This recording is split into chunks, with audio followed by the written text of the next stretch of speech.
오늘 우리가 함께 볼 하나님의 말씀은 예레미야 9장 23절부터 24절까지 말씀입니다.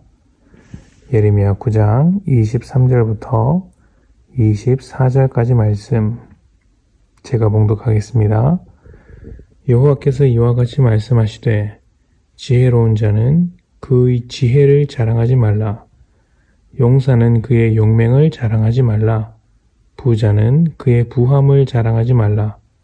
자랑하는 자는 이것으로 자랑할지니 곧 명철하여 나를 아는 것과 나 여호와는 사랑과 정의와 공의를 땅에 행하는 자인 줄 깨닫는 것이라. 나는 이 일을 기뻐하노라. 여호와의 말씀이니라. 아멘. 많은 사람들이 소식을 나누고 자기를 알리기 위해서 SNS를 합니다. 아주 예전에는 싸이월드라는 것이 있었고 다음으로는 페이스북과 트위터가 등장했습니다. 또 인스타그램이나 유튜브도 많은 사람들이 하고 있습니다. 최근에는 스레드라고 하는 것이 나와서 또 많은 사람들이 이용한다고 합니다. SNS는 서로 정보를 공유하고 소통하기 위해 만들어진 서비스인데 요즘은 남들에게 자랑하기 위해 거짓된 삶을 보여주는 공간이 된 것 같습니다. 정보 공유라는 장점이 있겠지만 거짓으로 자신의 욕망과 허영을 고스란히 드러내고 또 그 거짓된 욕망이 전염된다는 점에서 심각한 문제를 안고 있다고 할 수 있습니다. 자, 그런데 사람들이 SNS에 올려서 자랑하는 것들은 어떤 것들일까요? 대부분 사람들이 화려하고 멋진 삶을 보여주기 위해 돈이나 돈과 관련된 것들을 자랑합니다. 명품이나 좋은 차를 자랑하고 또 이런 것으로 자기의 가치를 매기고 있는 중입니다.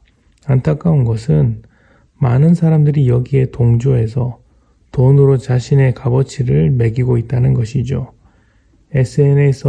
SNS에서 자랑하는 것, 유행하는 것을 하면 자신의 가치가 올라갈 것처럼 생각을 하는 것입니다. 그러나 그런 것은 잠깐의 즐거움이 될 수는 있겠지만 사람을 가치 있는 존재로 만들지는 않습니다. 그 순간이 지나면 모든 것이 사라지기 때문에 즐거움을 남기기보다는 허무함을 남기는 경우가 훨씬 더 많습니다. 그래서 이 허무함을 극복하지 못하는 사람들은 계속해서 SNS를 쫓아다니기도 하는 것이죠. 오늘 말씀에서는 세상에서 우리를 가치 있는 존재를 만들어줄 것 같은 세 가지 것들이 나옵니다. 바로 지혜와 힘과 돈입니다. 이것들은 세상 모든 사람들이 바라는 것들이죠. 그런데 성경은 지혜와 힘과 돈이 자랑할 것이 못 된다. 자랑해서는 안 된다. 자랑하지 말라고 이야기를 합니다. 왜일까요?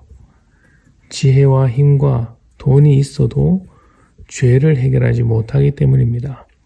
그리고 죄인에 의해 사용된다면 결국 죄를 생산하는 도구에 불과하기 때문입니다.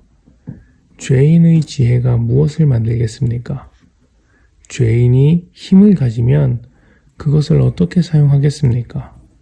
죄인에게 돈이 넘쳐나면 그것으로 무엇을 할 수 있겠습니까? 결국 죄밖에 더 할 수 있겠습니까? 죄는 하나님으로부터 멀어지는 것이고 하나님과의 관계가 끊어지는 것이라서 하나님이 우리에게 주신 귀하고 복된 것들과도 결과적으로 멀어지게 됩니다. 우리가 지혜나 돈과 힘을 목적으로 삼아서 살아가게 된다면 하나님이 아니라 그런 것들을 자랑하는 인생이 된다면 하나님께서 우리에게 주신 복된 삶을 다 잃어버리게 된다는 것입니다. 그래서 오늘 말씀은 이렇게 강조합니다. 하나님을 아는 것과 하나님께서 사랑과 정의와 공의를 행하는 분이신 것을 자랑하라. 그래서 돈과 힘과 지혜가 아니라 하나님께 가치와 목적을 두고 삶의 사랑과 정의와 공의가 흐르도록 하라는 것입니다. 돈이 목적인 사람이 공의를 추구하겠습니까? 자기중심적인 지혜로 판단하는 사람이 정의를 따르겠습니까? 자기 생각과 자기 입장을 더 따르지 않겠습니까? 힘으로 다스리는 사람이 사랑으로 다스릴 수 있겠습니까? 그렇게 될 수는 없겠죠. 그래서 우리는 하나님의 백성으로서 세상이 자랑하는 것들에게 마음을 두지 말고 하나님께 마음을 두고 살아야 하는 것입니다.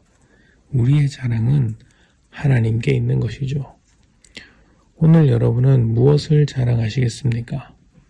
사람은 소중하게 여기는 것을 자랑하게 됩니다. 하나님께서 우리의 자랑이 되시기 위해 우리를 사랑하시며 우리를 위해 죽으셨습니다.